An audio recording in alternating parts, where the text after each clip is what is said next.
ថ្ងៃនេះសូមខុសប្រធានបទបន្តិចហើយទាំងខុសរដូវទៀត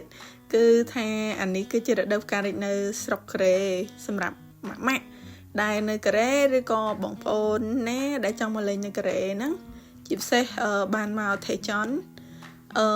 នៅធងហាក់សាគេនេះគឺស្អាតណាស់ហើយបើសិនជាម៉ាក់បានមកលេងអីដឹងតែសប្បាយថតរូបហ្មងនិយាយទៅផ្កាហ្នឹងណាពេលយើងមើលក្នុងវីដេអូអញ្ចឹងណាអត់សូវស្អាតទេបើយើងឃើញផ្ទាល់ភ្នែកតែម្ដងបានស្អាតហើយនៅថៃចន់នេះសបោកន្លែងផ្កាហ្នឹងច្រើនកន្លែងផ្កាដែលច្រើនមួយទៀតនោះគឺនៅគេហៅ KAIST ប៉ុន្តែអាហ្នឹងជា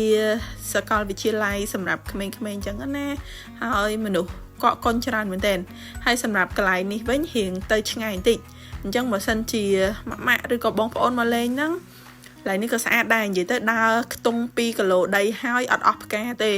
ផ្កាឡើងស្ញេះតាមផ្លូវតែម្ដងហើយវីដេអូនេះចាស់យូរហើយតាំងពីកូនខ្ញុំទៅតែ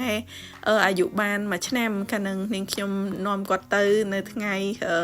birthday គាត់ឲ្យគាត់ទៅលេងទៅថតរូបអីចឹងទៅហើយបើសិនជាបងប្អូនហ្នឹងចូលចិត្តផ្កាទៀតមិនបាច់ទេគ្មានដើរទៅណាទេនិយាយទៅគឺខ្វះកតែម្ដងសម្រាប់នាងខ្ញុំហ្នឹងឲ្យតែដល់រដូវផ្ការីកហ្នឹងគឺថាខ្វះកដើរសង្គ្រប់កន្លែងដើររាប់គីឡូហើយកូនប្រុសរបស់នាងខ្ញុំហ្នឹងគឺគាត់គ្រប់ខែក្នុងខែ4ហ្នឹងកាលដែលនាងខ្ញុំទំងន់គាត់ហ្នឹងគឺផ្កាហ្នឹងទៅមិនចាប់ផ្ដើមរីកបានប្រហែលថ្ងៃទេនិយាយទៅផ្កាហ្នឹងដូចថាបើសិនវារីកដំបូងអញ្ចឹងបងប្អូនវារីកស្រស់គ្នាតែម្ដងហើយខ្ទង់តែមួយអាទិត្យអីទៅគឺធ្លាក់អស់ហើយអញ្ចឹងត្រូវប្រញាប់ទៅមើលផ្កាហ្នឹងបន្ទាប់ពីផ្កាហ្នឹងរោយអស់បានមានផ្កាផ្សេងចាប់ផ្ដើមរីកម្ដងអញ្ចឹងទៅនាងខ្ញុំហ្នឹងខ្លាចលោសម្រាលកូនអត់បានមើលផ្កានិយាយពីខំដើរបងប្អូនឲ្យដើរឡើង 4-5 គីឡូដើរឡើងអស់ជើងដើរជប់ឡើងសម្រាលកូនតែម្ដងអញ្ចឹងតែឥឡូវយកគាត់មករំលឹកអនុស្សាវរីយ៍ថាអូនហ្នឹង